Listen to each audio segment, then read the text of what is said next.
성경 말씀은 고린도전서 1장 21절입니다. 고린도전서 1장 21절 같이 읽겠습니다. 하나님의 지혜에 있어서는 이 세상이 자기 지혜로 하나님을 알지 못하는 거로 하나님께서 전도에 미련한 것으로 믿는 자들을 구원하시기를 기뻐하셨도다. 아멘. 오늘은 6장으로 넘어갑니다. 기독교 강요 6장. 타락한 인간은 마땅히 그리스도 안에서 구속을 구해야 함. 네, 6장의 타이틀이 그렇습니다. 1항에서 4항까지를 살펴보겠습니다.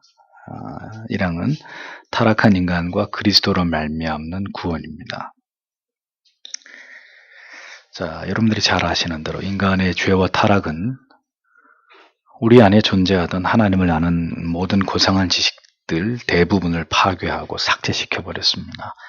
마치 바이러스가 침투한 컴퓨터의 중요한 파일들이 다 이렇게 삭제되어 버린 것처럼, 하나님께서는 그렇게 하나님을 아는 탁월하고 고결한 지식의 대부분을 상실한 인간들을 그런데 그렇게 버려두지 않고 믿음으로 말미암아서 그리스도 안에서 성부 하나님을 알 수 있는 지식을 다시 제시해 주셨습니다. 자연계시를 통해서 인간으로 하여금 분명히 그 조물주에 대해서 배우고 깨닫고 또 하나님을 경외하게 하셨는데, 타락한 인간은 이제 그 모든 자연 만물 속에서 하나님을 배우게 되는 것이 아니라 자연 만물에까지 전이된 하나님의 저주와 대면하게 된 것입니다. 그렇게 인간의 영혼은 절망 아래 놓이게 되는 것이죠. 인간의 지정의는 하나님을 바라볼 수 없을 만큼 완전하게 타락해버렸고 하나님 대신 자기의 영광을 구하는 지경에까지 이르게 되었다. 이렇게 칼빈이 설명을 합니다.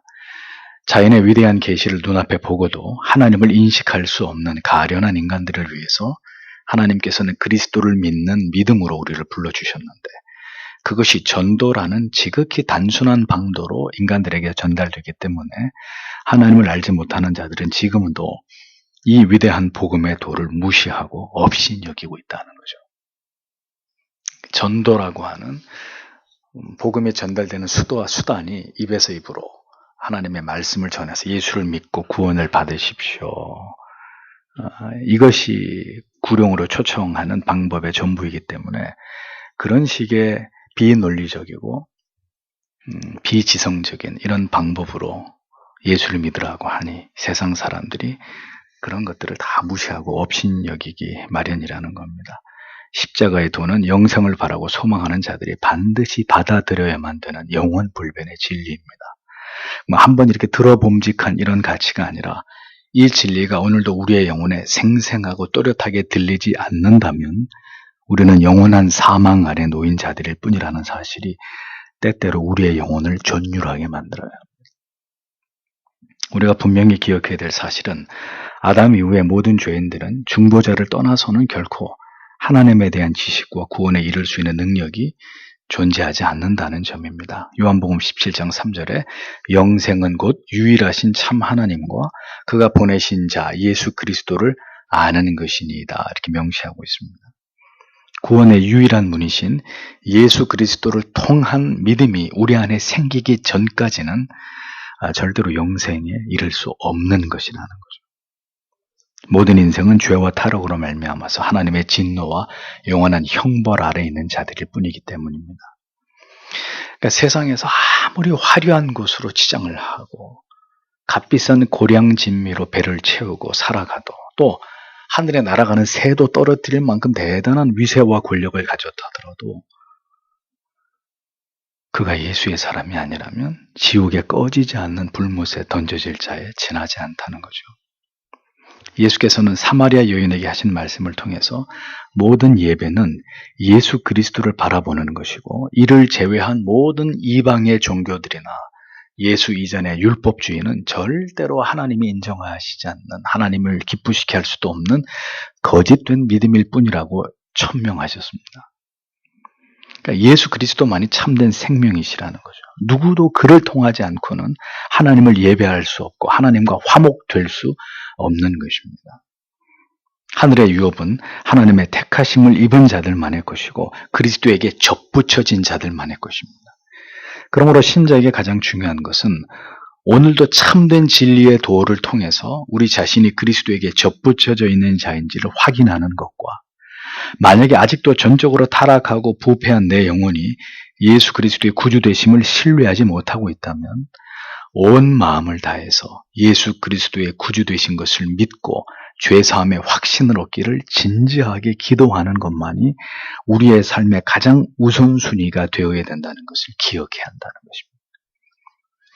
그래서 예수님께서 분명히 구원을 위해서 우리가 기도해야 될 것을 설명하시면서 분명히 예를 들어서 말씀하셨잖아요. 너희 중에 어떤 아비가 자식이 생선을 달라고 하는데 뱀을 줄 아비가 어디 있고 떡을 달라고 하는데 돌을 줄 아비가 어디 있느냐. 육신의 아버지도 자식에게 좋은 걸 줄 알거든 하물며 하나님께 성령을 구하는 자녀에게 하나님이 주시지 않겠느냐. 그러니까 여러분 이 기독교 강요를 설명하면서 이 구원에 대한 문제를 여러 각도에서 말씀드려왔지만 구원은 믿음은 하나님의 선물로 인해서 구원을 받는 것인데 그 하나님이 주셔야 받는 거지. 그 달라고 해야 되는 것이냐.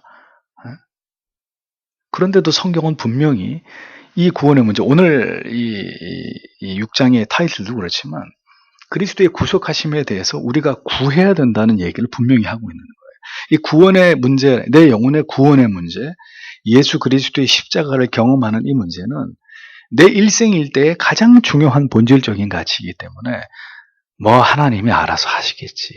아니면 말고 새털처럼 맞는 날 어떻게 되겠지. 그런 마음이어서는 안 되고 간절히 구해야 된다고 얘기하고 있습니다. 구했기 때문에 구원을 주시는 것이 아니라 이 구원의 시급함, 화급성, 중요함을 알기 때문에 하나님 내 영혼을 불쌍히 여겨달라고 예수 그리스도의 구주 되심을 지식으로만 아는 것이 아니라 관념적으로만 이해하는 것이 아니라 역사적으로만 이해하는 것이 아니라 감각적으로만 이렇게 느끼는 것이 아니라 하나님 분명히 내 영혼이 그것을 경험하게 해달라고 그렇게 간절히 하나님 앞에 기도해야 된다는 것입니다. 마음과 뜻을 다해서. 구약시대에도 중보자가 제시되었다라는 사실을 칼빈이 이어서 밝힙니다. 메시아에 대한 이야기는 신약에만 나오는 게 아니라 구약에도 등장을 한다. 성경에 대한 깊은 지식이 없는 분들은 구약 속에 무슨 중보자를 찾을 수 있느냐 이런 생각을 하십니다. 그러나 성경을 조금만 더 유의해서 보시면 구약의 곳곳의 말씀들 속에서 메시아에 대한 언약 사상의 홍수를 이루고 있다는 걸 알 수 있습니다. 구약의 백성들에게도 하나님께서는 중보자를 통한 자비와 은혜의 소망을 품게 하셨습니다. 구약의 율법에 명시된 희생제사, 바로 그리스도의 속죄의 유일성을 예표하고 있는 것이다. 여러분들이 그 제사에 대해서 공부할 때 다 이해하셨을 거라고 봅니다만 이 성경이 분명하게 우리에게 가르치고 있는 바입니다. 아브라함의 자손들이라 할지라도 그들이 모두 구원에 이르는 백성이 아닌 증거는 이미 이스마엘과 에서를 통해서 드러나고 장자가 아닌 차자에게 하나님의 축복이 임하고 또 상속권을 박탈당하는 이런 일들을 통해서 나타났고 구원은 오직 예수 그리스도를 구주로 믿기로 택함을 받은 자들 안에서 주께서 은혜 안으로 불러 모으신 자들에게만 해당된다는 것을 성경은 분명히 밝히고 있다는 겁니다. 구약의 여러 말씀들은 예수 그리스도를 통해서 하나님의 교회를 복주시고자 하시는 예언의 말씀들로 넘쳐납니다. 사무엘상 2장 10절에서 35절을 칼빈이 인용하고 있고 하나님을 경외함과 그리스도를 예배함이 절대로 다르지 않다는 것을 시편 2편 12절 또 이와 연관된 요한복음 5장 23절을 통해서 계속해서 증언하고 있습니다. 이 밖에도 하나님께서 열왕기상 11장, 15장, 열왕기하 8장 오늘 이 챕터에는 특별히 많은 성경 구절이 인용되고 있는데 여러분들이 그걸 다 찾아서 읽어보시기를 권합니다만 이런 모든 성경의 내용들을 통해서 구약에서도 이미 메시아의 출현을 예고하고 계시는 것을 볼 수 있습니다. 하나님께서는 이 땅에 존재할 모든 교회들이 교회 머리 대신 그리스도를 통해서 견고하게 보존되고 통치되기를 바라시는 그 증거들을 이미 구약의 여러 성경 속에서 특별히 시편 가운데 많이 하나님이 새겨 놓으셨습니다. 하나님께서 교회를 통해서 자기 백성들을 부르시는데 그 교회의 머리는 곧 그리스도이심을 드러내심으로 예수 그리스도께서 바로 교회를 통해서 하나님의 백성들을 구원으로 인도하시는 주체가 되신다는 것을 시편의 여러 말씀들을 통해서 예언하고 있습니다. 하나님께서는 교회의 건전함과 그 교회의 안전이 교회 머리 대신 그리스도를 통해서 보존되기를 이미 구약 시대 때부터 그것을 간절히 바라고 계셨다는 거죠. 그러므로 교회는 바울 사도가 강조한 바 언제나 그리스도를 아는 고상한 지식을 가장 귀하게 여겨야 한다는 것입니다.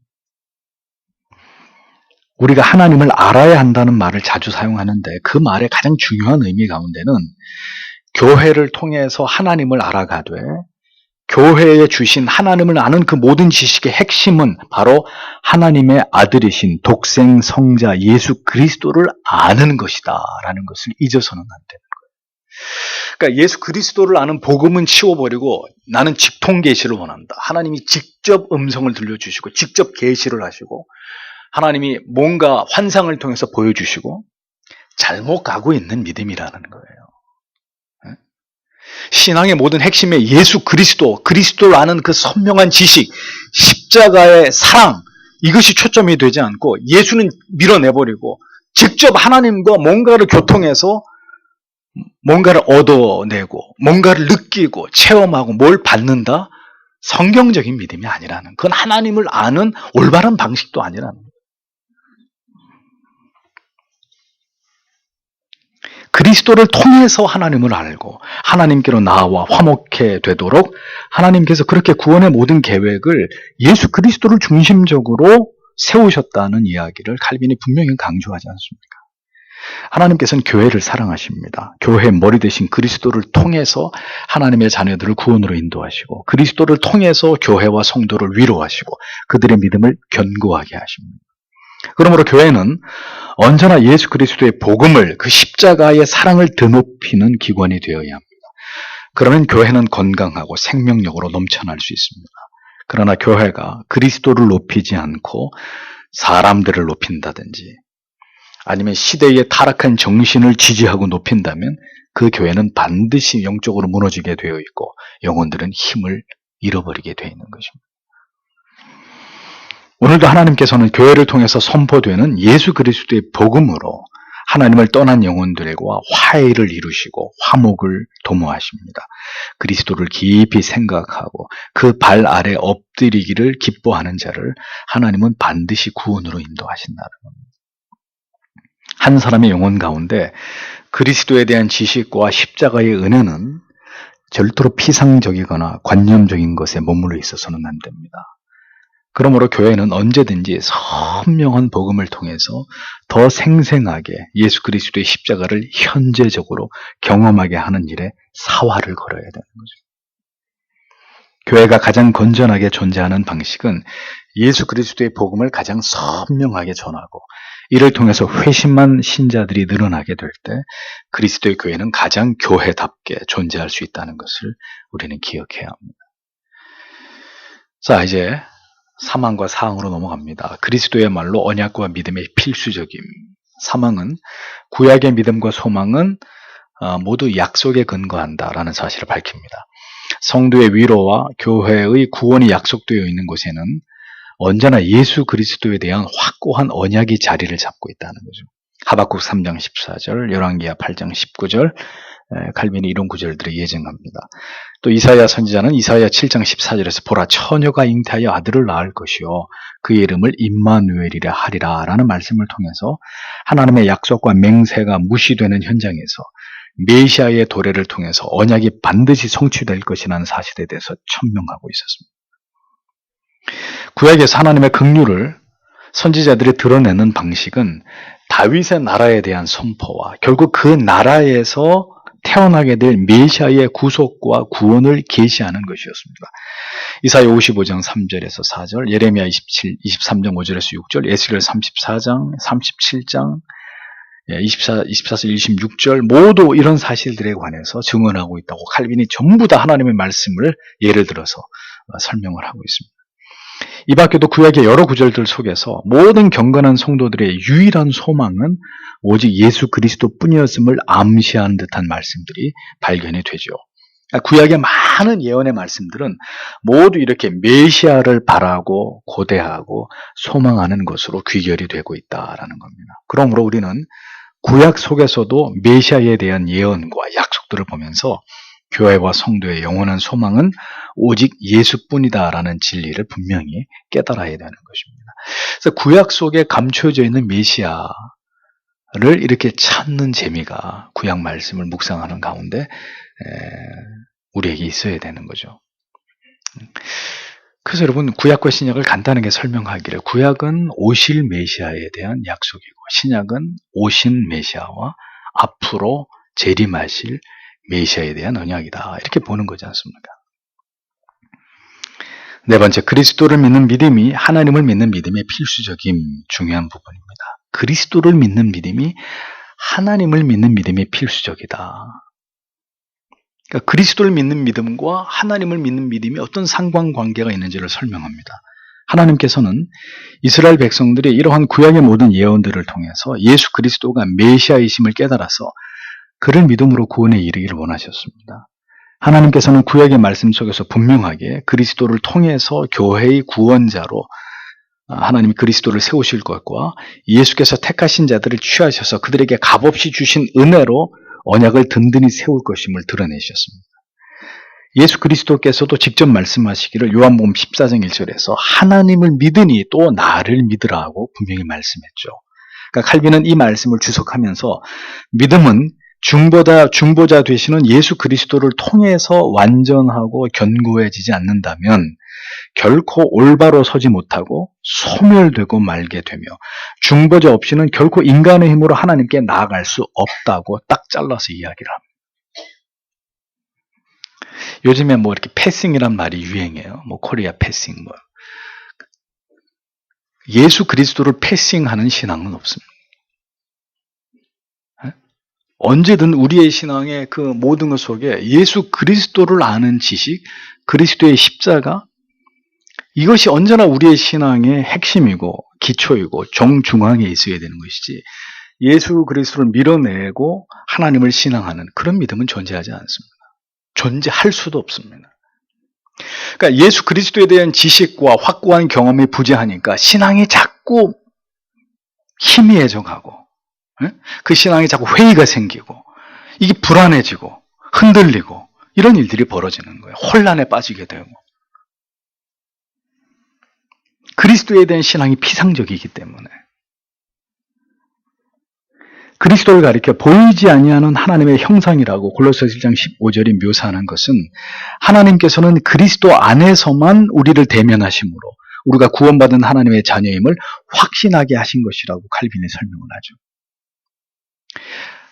하나님이 예수 그리스도를 통해서 우리에게 계시되신 것입니다. 하나님은 우리가 범접할 수 없는, 더 하나님과 친밀하게 교통함으로 하나님을 알 수 없는 존재이시잖아요. 하나님이 그 아들을 인간의 모습으로 입고 이 세상에 보내신 것을 통해서 그 아들을 아는 지식을 통해서 하나님을 알도록, 그 아들을 믿는 믿음을 통해서 하나님을 믿을 수 있도록 하나님이 그러한 이유로 예수 그리스도를 이 땅에 보내신 거라는 거죠. 우리가 분명히 알아야 될 것은 하나님께서는 우리의 아버지가 되셔서 그의 나라와 영원한 기업에 이르도록 우리를 모아들이시기까지 우리를 돌보고 다스리고 양육하신다는 것을 알 때 거기서 성도의 경건이 시작된다는 거예요. 그런데 문제는 그렇게 하나님을 인식하는 일에 있어서 그리스도를 통하지 않고는 하나님을 아는 구원의 지식이 결코 우리 안에 올바로 전달될 수 없다는 거예요. 그래서 지금까지 제가 만난 많은 그리스도인들 가운데는 적지 않은 사람들이 하나님을 사랑하고 하나님을 믿는 것에 대해서는 그런대로 어떤 개인적인 느낌도 있고 자기가 그렇게 하나님을 사랑하고 믿고 있다고 생각하는데, 예수 그리스도에 대한 믿음, 그 십자가의 구속의 은혜에 대한 감격, 그 예수 그리스도의 그 사랑에 대한 어떤 그 깊은 체험은 부재한 경우들을 적지 않이 봤습니다. 그러니까 하나님은 믿는다고 하고 하나님 앞에 기도도 하고 하나님께 찬송도 부르고 뭐 하나님의 이름을 부르는데 예수 그리스도에 대해서만큼은 무감각한 거예요. 예. 그 어떤 감흥이 없는 거예요. 십자가에 대해서. 그게 지식으로만 와 있고 가슴으로 와 있지 않은 이런 그리스도인들을 부지기수로 많이 봤습니다. 참 이상하죠. 이것은 뭔가 균형이 맞춰지지 않은 신앙이라는 거예요. 예수 그리스도를 중심한 예수 그리스도를 통과한 그런 신앙이 아니라는 거죠. 저 뒤에 가서 결론적으로 얘기하지만 그것은 하나님이 인정하시는 신앙이 아닌 것이라는 거예요. 중대한 문제가 발생하는 거죠. 하나님을 믿는다고 하는데 예수 그리스도에 대해서는 아무 감각이 없는 신앙이 아니라는 거예요. 그런 믿음은 무너진다는 거예요.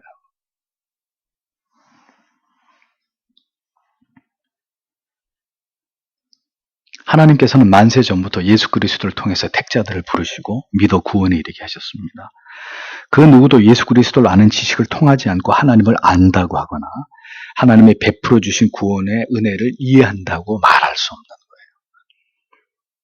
거예요.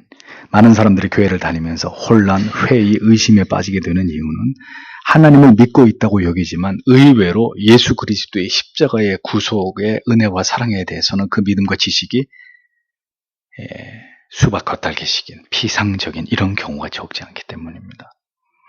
하나님의 사랑과 은혜와 자비를 깨닫고 아는 방식은 예수 그리스도를 통하지 않고는 절대로 도달할 수 없는 것입니다. 그래서 하나님이 그를 깊이 만나 주셔서 그를 믿음으로 부르시고 그를 회심시킬 때 어떤 일이 벌어져요?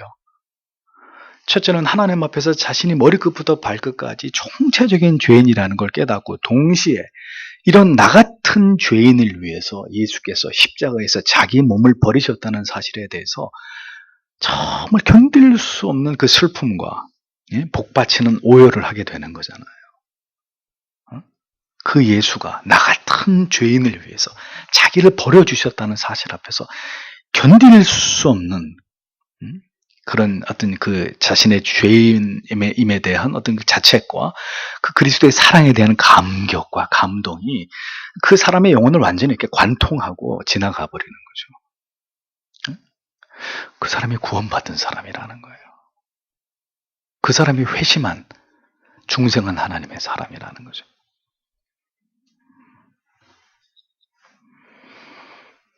그래서 칼빈은 이에 관해 직설적으로 말합니다. 많은 사람들이 한때 자기들이 천지를 지으신 지극히 높으신 하나님을 경배한다고 자랑했으나 여기 지금 제 말이 아니라 그대로 인용하는 겁니다. 한때 지극히 높으신 하나님을 경배한다고 자랑했으나 그들에게 중보자가 없었기 때문에 결국 하나님의 긍휼하심을 참으로 맛보지 못하고 하나님이 자기들의 아버지이심을 납득하지도 못하고 말았다고 칼빈이 그렇게 일가라는 거죠. 그리스도를 통해서 하나님을 아는 방식이 아니라면 그것은 하나님을 올바로 아는 방식이 아니다라는 얘기예요. 나는 열렬히 하나님을 찬양하고 하나님을 높이고 하나님 사랑합니다. 그런 얘기를 수천 번, 수만 번 했더라도 중보자를 통해서 그렇게 하나님을 사랑한 것이 아니라 중보자를 밀쳐내고 내가 곧바로 하나님을 그렇게 사랑한 것이라면 하나님 인정하시는 경배도 하나님을 향한 사랑도 아니라는 거예요. 그리스도를 아는 지식을 십자가를 경험하는 신앙이 우리의 믿음의 핵심이 되지 못할 때 우리가 알고 있는 모든 하나님에 대한 지식과 교리는 무용지물이 될 수밖에 없는 것입니다. 그래서 신조와 교리를 지식적으로만 접근하는 자들 가운데 적지 않은 분들이 사변적인 신앙에 머물러 있는 경우들을 많이 봅니다. 누구든지 그리스도를 인격적으로 깊이 경험하지 않은 사람의 신앙은 지극히 불안하고 위험하고 언제든 하나님을 올바로 신앙할 수 없는 신앙의 곁길로 빠져버릴 확률이 대단히 높은 것입니다. 하나님을 안다고 그렇게 소리를 지르고 난리법석을 떨었어도 그리스도를 통한 그의 분명한 구원의 확신이 아니라면 그 믿음의 자리에서 그 사람이 미끄러지고 이탈하는 일들은 종종 얼마든지 일어날 수 있는 일이라는 거예요.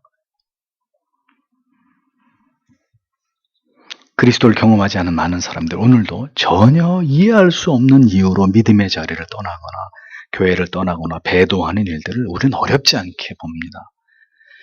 신앙에서 그리스도가 전부가 되지 않으면 아무리 격렬한 은혜의 체험을 하고 자신이 하나님을 알고 사랑하고 그의 음성을 심지어 듣는다고 해도 그는 배도자가 될 수 있고 하나님의 뜻에 역행하는 무지한 자가 될 수 있다는 것을 기억하셔야 합니다. 그러므로 사도 바울이 왜 자기는 십자가만을 자랑하고 그 그리스도를 아는 가장 고상한 지식에 집착했는지, 그 외의 모든 것은 다 배설물처럼 여기겠다고 말한 그 이유가 도대체 어디에 있는 것인지, 우리가 그것을 올바르게 이해하지 못한다면 우리는 성경이 말씀하고 있는 그 신앙을 따라가고 있는 자가 아닐 수 있는 것입니다. 그러므로 신앙의 그 어떤 주제보다도 십자가를 경험하고 예수 그리스도를 깊이 만나는 것을 사모해야 합니다. 거기서부터 하나님을 알고 모든 구원의 위대한 진리를 발견하고 깨닫게 되는 일이 열리게 되는 것입니다. 그러니까 바로 그 지점에서부터 진정한 신앙이 시작될 수 있는 것입니다. 칼빈은 이 이야기를 이렇게 우리에게 다양한 성경의 구절들을 동원해서 설명하고 있습니다. 이 진리를 부디 여러분들께서 분명하게 깨달으시고 십자가를, 예수 그리스도의 십자가를 경험하는, 그리스도를 아는 그 지식의 고상함을 깊이 여러분들이 경험하게 되는 은혜가 있게 되기를 바랍니다. 기도하겠습니다.